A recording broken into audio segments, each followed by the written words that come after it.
ole taitele HOM hian hlathar anon nei dawn M anon nei dawn mi tizok teng ano react dawn a tunlai chu youth icon ho an la rei rio maya karon ti ve chin rim dawn ni in lo thlir ve vek dawn ni ole hei Missouri moi khovela ka ngai san em mai pani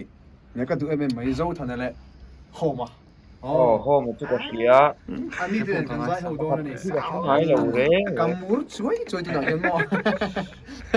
kun nan char char ka ni sai thi thi lai de mo la sadona tuna hian khovela mo sang be de hian an zai dona ni kinh nghiệm nhỉ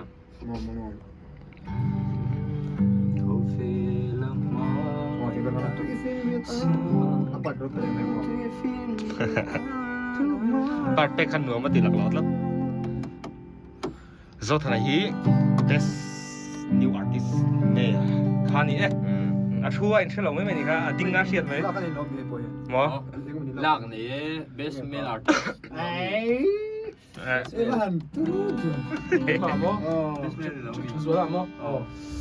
best songwriter sorry best songwriter cái thiềm lớn Transworld Award cái thiềm lớn best songwriter male tro male female best songwriter top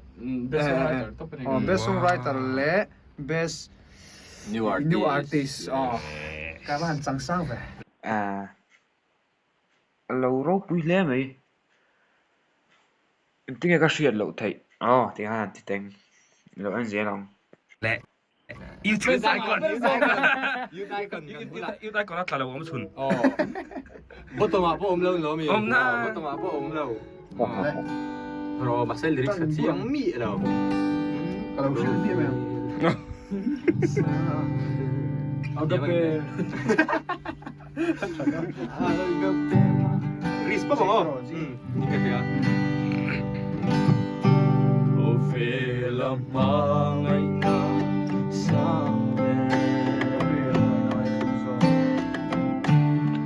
agape mangai na ai tungso kalan se itaning kim huamin kan leng tenan siat paglumang ai na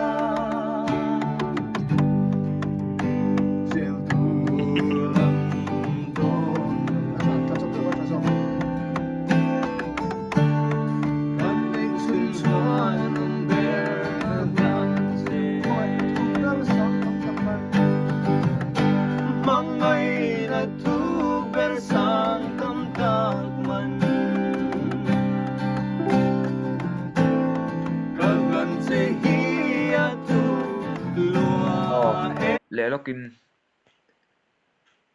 tài tệ hi music hi thiềm em à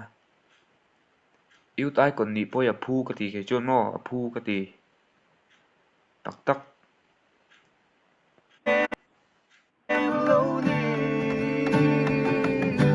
tuy phiền riêng ai thuộc mà ngày nào cần ăn xe riêng nín chân đi tung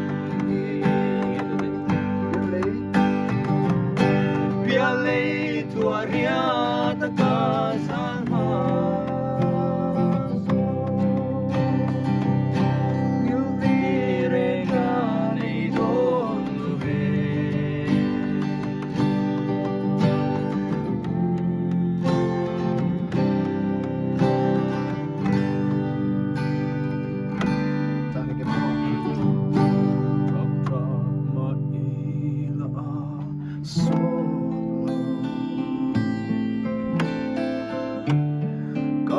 thu lân dung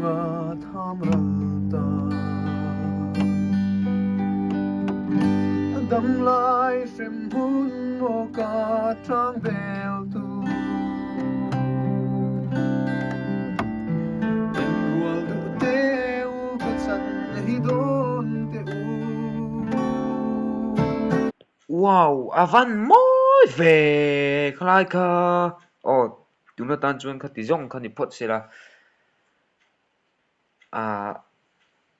at the video dang in lo en zel don ni kha ti zong kha kan ti thei to ka ni e ti photang oh in lo view wangin kalom nu tu ka ni like and subscribe oh